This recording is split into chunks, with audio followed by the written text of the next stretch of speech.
Muy buenos días y feliz sábado a mis hermanos de las iglesias de Arlington Norte y Arlington Central, Hispana.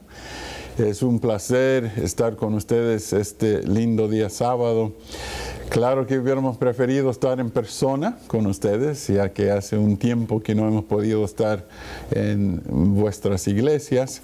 Sin embargo, por la petición del pastor Piro Guzmán, tenemos el privilegio de estar con ustedes, aunque sea de esta manera. Esperamos que la bendición de Dios esté con ustedes en medio de esta pandemia, de esta situación difícil, y que se mantengan ustedes confiados y que puedan meditar en las bendiciones que Dios ha traído en el pasado y así mirar hacia el futuro con seguridad. Vamos a inclinar nuestros rostros antes de abrir la palabra de Dios. Padre Santo, es un gozo para nosotros tomar un tiempo en este sábado, a esta hora de culto, poder abrir tu santa palabra y escuchar a tu Espíritu Santo. Pedimos que puedas enviarnos el Maestro Divino, el Espíritu de Dios en esta hora, que al abrir la palabra no escuchemos palabras humanas ni una voz humana, sino que escuchemos tu voz y que sea 100% tu palabra. Gracias por tu presencia con nosotros. En el nombre de Cristo Jesús. Amén. El versículo bíblico de esta mañana es 1 de Pedro, capítulo 2, versículo 9. Versículo muy conocido, uno de mis 3 versículos favoritos de la palabra de Dios. 1 de Pedro 2, versículo 9, y dice así: Mas vosotros sois linaje escogido, real sacerdocio, nación santa, pueblo adquirido por Dios, para que anunciéis las virtudes de aquel que os llamó de las tinieblas a su luz admirable. Real sacerdocio, linaje escogido, gente santa. Hay que comprender de que aunque el llamado de Dios es universal, es inclusivo, abarca a todo el mundo, desde Adán hasta el último bebé que ha nacido. El llamado es abarcante para cualquiera que escuche la voz de Dios y quiera venir a la presencia de Dios. Recordemos las palabras de Apocalipsis 22, 17. Y el Espíritu y la esposa dicen: ven. Y el que tiene sed, venga. Y el que quiera, que venga y tome del agua de vida gratuitamente. El llamado de Dios es inclusive, es abarcante. Sin embargo, nosotros sabemos por el otro lado que para permanecer en la familia de Dios hay condiciones, hay requisitos. El llamado de Dios se extiende desde la antigüedad hasta la eternidad. Noten lo que dice Amós capítulo 3, versículo 2. A vosotros solamente, Dios dice a su pueblo. Amós capítulo 3, versículo 2. A vosotros solamente he conocido de todas las familias de la tierra. Por tanto, os castigaré por todas vuestras rebeliones. Y luego en Apocalipsis capítulo 3, versículo 19, dice el Señor: yo reprendo y castigo a todos los que amo. Un padre de familia castiga y llama la atención a los suyos, no a otros, sino a los suyos. Y Dios es particular en decir: el llamado es para todos, el mundo entero. Pero una vez que ustedes han aceptado el llamado y ya se constituyen familia mía, mi actitud con ustedes es de más responsabilidad en exigir más lealtad y más devoción. La hermana White lo dice de esta forma. Hoy los testimonios, tomo 3, página 140. Los adventistas del séptimo día han sido elegidos por Dios como pueblo, noten la palabra, peculiar, separado del mundo, con el gran instrumento de la verdad, la Biblia. Los ha sacado de la cantera del mundo y los ha relacionado consigo. Ha hecho de ellos representantes suyos y les ha llamado a ser sus embajadores durante esta última fase de la obra de salvación. Les ha encargado que proclamen al mundo la mayor suma de verdad que se haya confiado alguna vez a seres mortales. Las advertencias más solemnes y terribles que Dios ha enviado a seres humanos han sido dados y confiados a nosotros. El compromiso es grande. La tarea es abarcante. Sin duda alguna, usted como yo podemos ver en el horizonte del mundo hoy que el mundo se está acabando. Evento tras evento, miseria tras miseria, caos tras caos, sucediendo frente a nuestros propios ojos.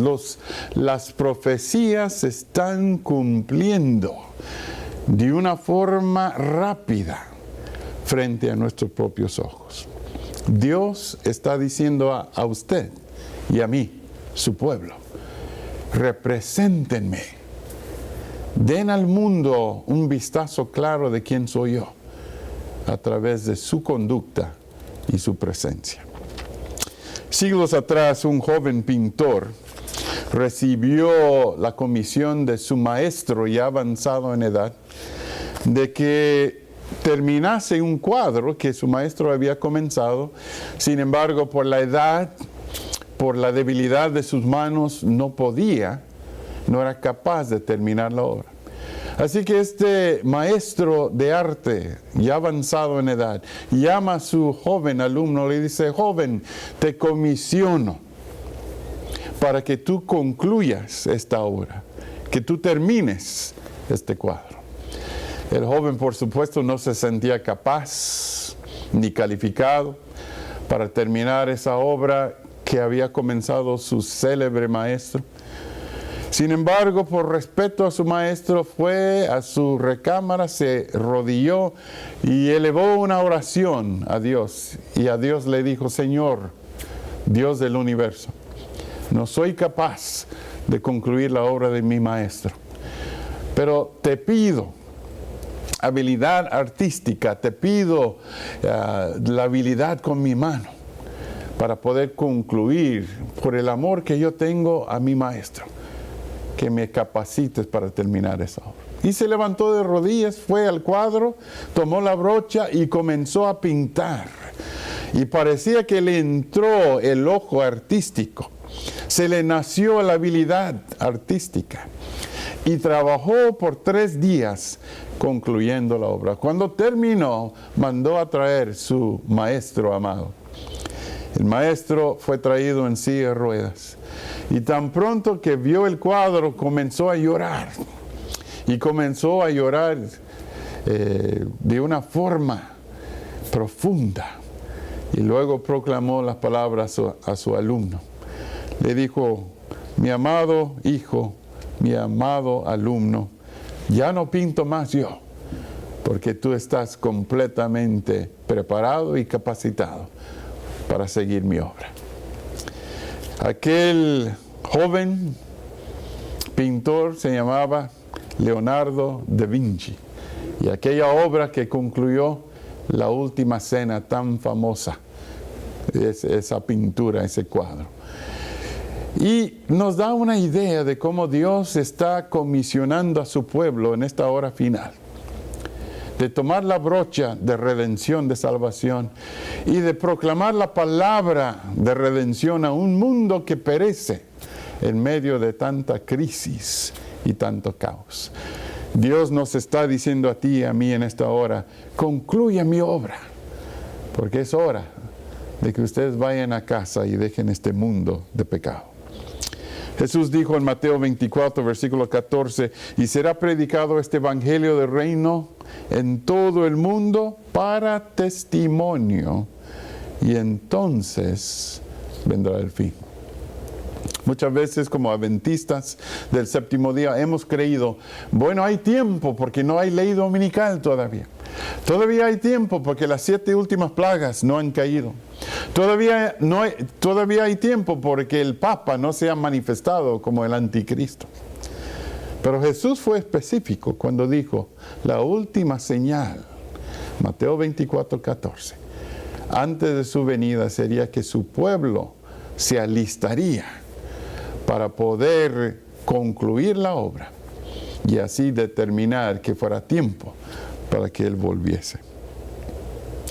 El diccionario Merriam-Webster habla de la definición de aquella palabra testimonio. Dice así: pruebas de la certeza de algo, aseveración de un hecho, experiencia vivida que confirma la existencia de alguien o de algo, documentación. Tal vez eso es exactamente lo que el mundo requiere hoy en día. Han escuchado la Biblia, han escuchado predicación, han escuchado enseñanza por siglos y siglos y siglos. Tal vez en esta hora final lo que necesita el mundo y lo que espera desesperadamente es evidencia de parte de la iglesia de que Dios existe y de que Dios viene pronto. La hermana White dice, Palabra de Vida, Gran Maestro, página 47. Cristo espera con un deseo anhelante la manifestación de sí mismo en su iglesia. Cuando el carácter de Cristo sea perfectamente reproducido en su pueblo, entonces vendrá para reclamarlos como suyos. Mis 3 hijos, Danet, que ahora tiene 35 años de edad, David, que es pastor, que tiene 34 años de edad, y la más chica, Daphne, que tiene 29 años de edad, cuando estaban pequeños, eran idénticos a su papá. Pobrecitos. Ahora, gracias a Dios, se parecen más a su mamá, pero cuando estaban chiquitos, se parecían tanto a su papá, a su servidor. De tal manera que a veces cuando íbamos a las iglesias, la gente preguntaba a mi esposa, Leti, hermana, ¿esos son sus hijos también? Porque no se parecen en nada a usted. Y Leti se enojaba. Claro que son mis hijos, yo los tuve, yo sentí el dolor. Pero yo me acuerdo que tenía la dicha de recogerlos en la escuela todos los días, a las 3:30. Yo llegaba, me bajaba del carro en la escuela y en el patio de la escuela, 60, 70 niños corriendo por todas partes. Pero, ¿saben? Curiosamente nunca me pasó esto. Que yo me bajara del carro y dijera, a ver, ¿cuáles de estos 3 son míos? De estos 60 niños, ¿cuáles de estos son mis 3 hijos? Nunca me pasó. ¿Por qué? Porque pobrecitos se parecían exactamente a su papá. Y para mí, entre aquellos 60 niños, al mirar los 3 míos, yo veía a mí mismo en ellos. Veía mi reflejo en ellos. Llevaban mi DNA, llevaban mi sangre y se parecían a su papá. Y era fácil recogerlos, subirlos al carro y llevarlos a casa. Nos preguntamos hoy en día, con la demora de la venida de Jesús, ¿será que cuando Jesús mira desde el cielo a su iglesia, lamentablemente tenga que decir, a ver, ¿cuáles de estos son míos? No se puede llevar a casa a alguien que no conoces. Y a lo mejor la demora se explica en que la iglesia hasta la fecha no ha podido reflejar debidamente la persona de Cristo al mundo. Predicar, sí. Enseñar, sí. Instruir en la palabra de Dios, sí. Pero reflejar el carácter de Cristo y cómo es Él, es el llamado de hoy. Isaías capítulo 43, versículo 7. Todos los llamados de mi nombre para mi gloria los he creado. Los formé y los hice. ¿Para qué nos hizo Dios? ¿Para qué tiene una iglesia? Para su gloria. Para manifestar al mundo quién es Él y cuáles son sus principios. Efesios capítulo 1, versículo 12. A fin de que vivamos para alabanza de su gloria. ¿Cuál es el propósito de vivir? ¿Cuál es el propósito de la vida?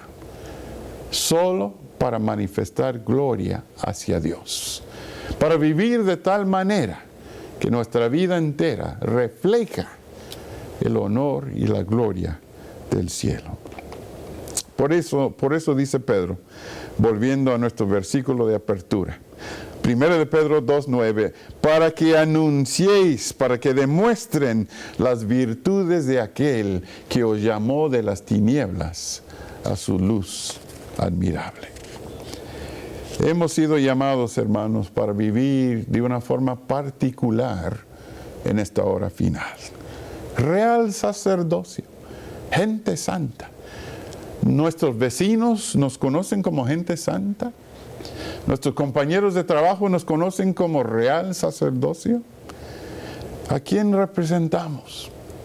Muchas veces representamos a nosotros mismos y por eso la gente se desencanta con nosotros. A veces representamos a nuestra familia y por eso a veces la gente se desencanta con la familia. La única manera de tener una iglesia fuerte, estable, que honra y glorifica a Dios, es de no representar a nosotros mismos, porque eso produce choques. Es de representar a aquel que nos llamó de las tinieblas a su luz admirable. Juan capítulo 5, versículo 19, el apóstol lo dice de esta forma. Respondió entonces Jesús y les dijo, de cierto os digo, no puede el Hijo hacer nada por sí mismo. Jesús hablando de sí mismo. No puede el Hijo hacer nada por sí mismo, sino lo que ve hacer al Padre, porque todo lo que el Padre hace, también lo hace el Hijo igualmente. El mismo Señor Jesús, aquel varón perfecto, Hijo de Dios, se despojó de toda su omnipotencia, de toda su gloria, cuando vino a vivir en el mundo y dependía minuto a minuto, hora por hora, en su Padre que estaba en el cielo.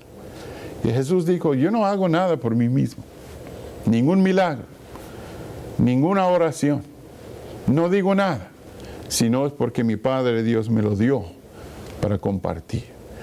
¿Y por qué lo hizo Jesús así? Para mostrar a nosotros, los discípulos, a través de todas las edades, de que Él no lo hizo en su propia fuerza, sino que recibió de su Padre constantemente la dirección y el poder para vencer. De igual manera, tú y yo, minuto a minuto, hora a hora, podemos recibir poder y dirección de lo alto para ser victoriosos sobre Satanás y sobre este mundo. Se cuenta de que un caballero cristiano devoto, él era conocido en su iglesia, en su familia, como un hombre cristiano. Todo el mundo esperaba lo mejor de él, pero un día tuvo un momento de debilidad y cometió un delito. Fue arrestado, fue llevado a la cárcel y después ante un juez. Y cuando llegó ante el juez, saben, hay momentos en el cual no debemos decir que somos cristianos, porque cuando decimos que somos cristianos y no estamos comportándonos debidamente, traemos oprobio al nombre de Jesús. Y al estar en la corte frente al juez, este hombre proclama con mucho orgullo, Señor juez, soy cristiano. Yo soy un cristiano devoto. No sé qué me pasó. Era un momento de debilidad cuando cometí este delito. Era como si hubiera entrado el viejo hombre, porque usted sabe que yo soy un nuevo hombre. Soy cristiano ahora. El viejo hombre tomó cargo por un segundo y por eso cometí ese delito. Yo no soy ese viejo hombre. Ahora soy un hombre nuevo. Le pido clemencia.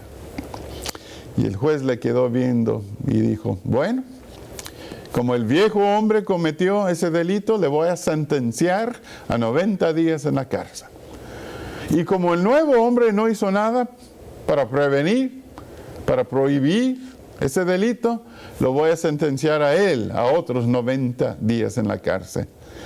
90 para el viejo hombre, 90 para el nuevo hombre, 180 días en la cárcel. Somos los más miserables cuando no estamos ni acá ni allá. Ni con Dios, ni con el enemigo, sino allá en medio, jugando a medias, dejando a medias nuestra relación con Cristo. Somos los más miserables, porque no disfrutamos completamente de Dios ni se disfruta completamente del mundo. Dios en la hora final está llamando para que seamos real sacerdocio. En inglés decimos real.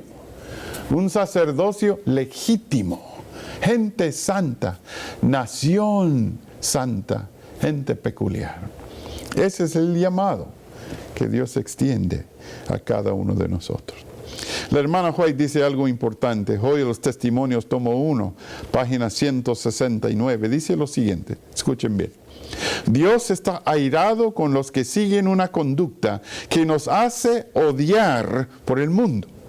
Si a un creyente se le odia por sus buenas obras y por seguir a Cristo, tendrá su recompensa en la patria celestial. Pero si se le odia porque no se conduce en forma que inspira amor, o por sus modales incultos, porque hace de la verdad un motivo de disputa con sus vecinos y con conocidos, y hace del sábado una molestia para ellos, entonces es una piedra de tropiezo para los pecadores y un oprobio para la verdad sagrada. Qué triste es cuando el pueblo de Dios llega a ser el mayor obstáculo entre el mundo y la salvación.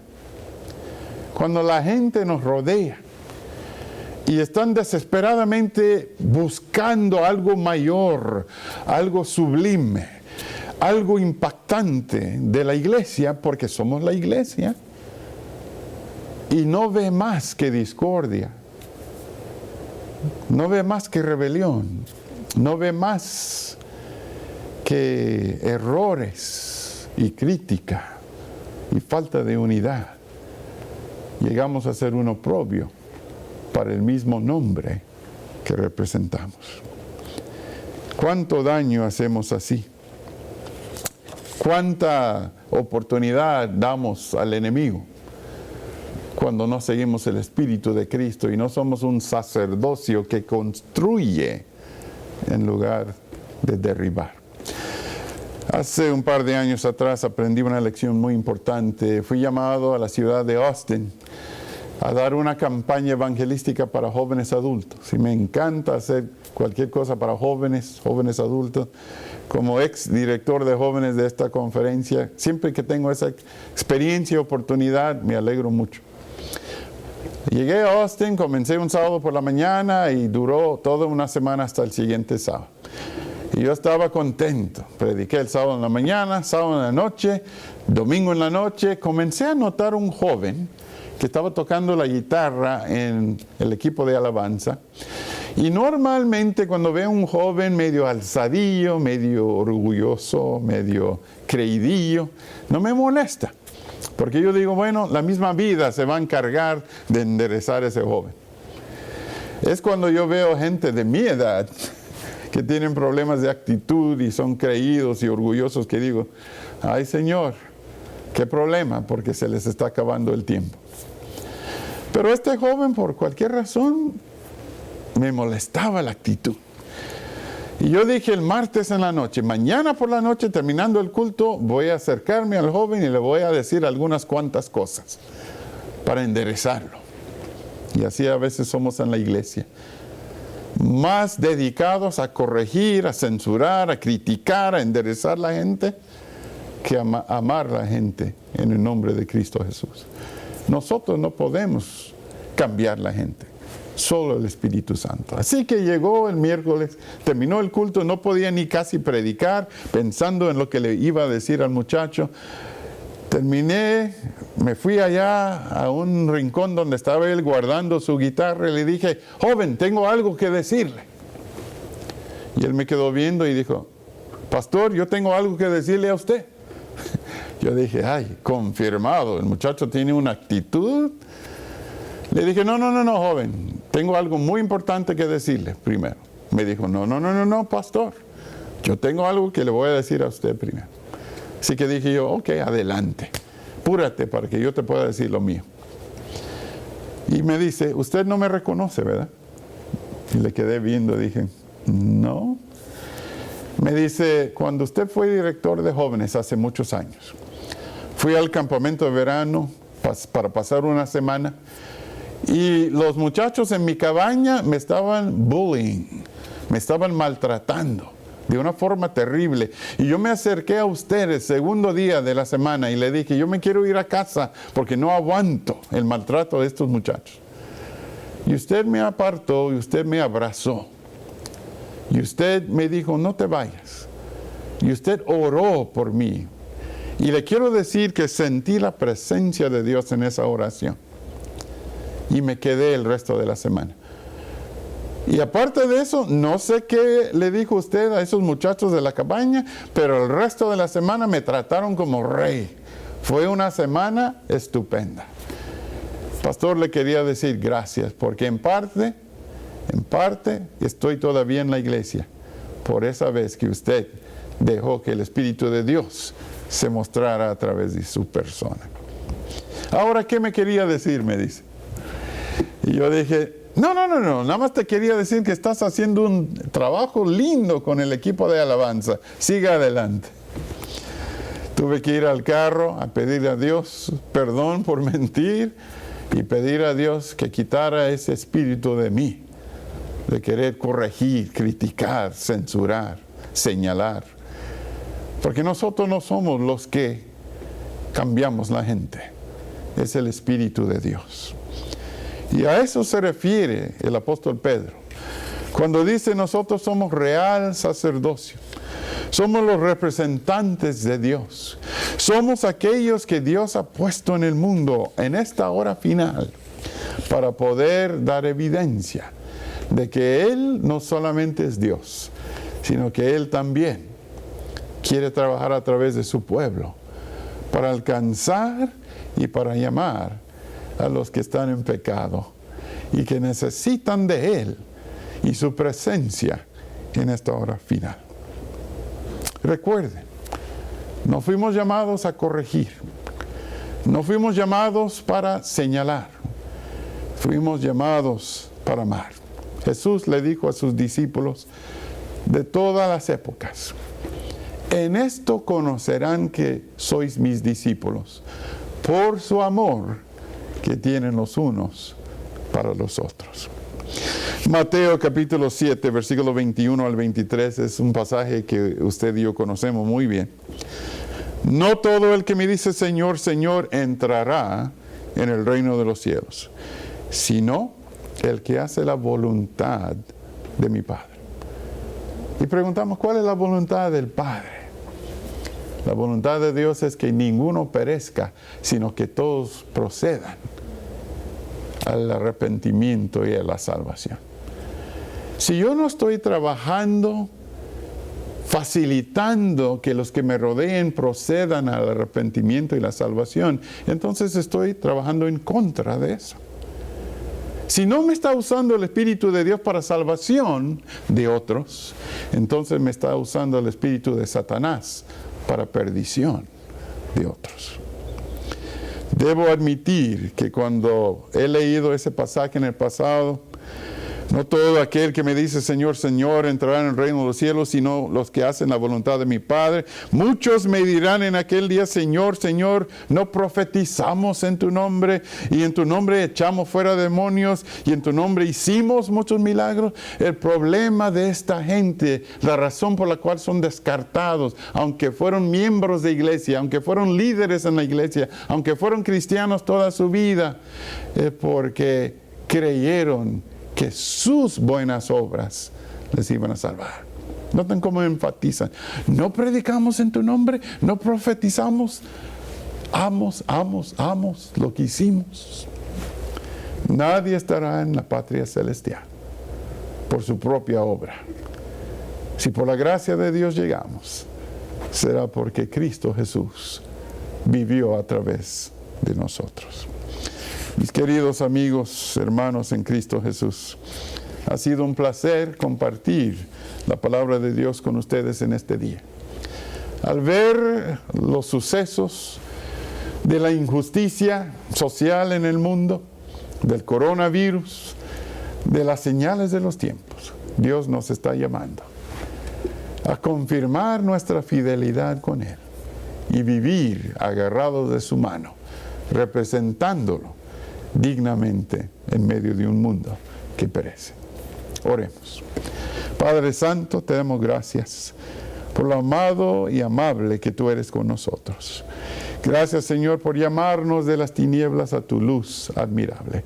Permite que tu Espíritu Santo siga trabajando en nuestro corazón y permite que nosotros podamos soltar las riendas para que tú tengas control completo de nosotros. Bendice a mis queridos hermanos de las iglesias central y norte de Arlington.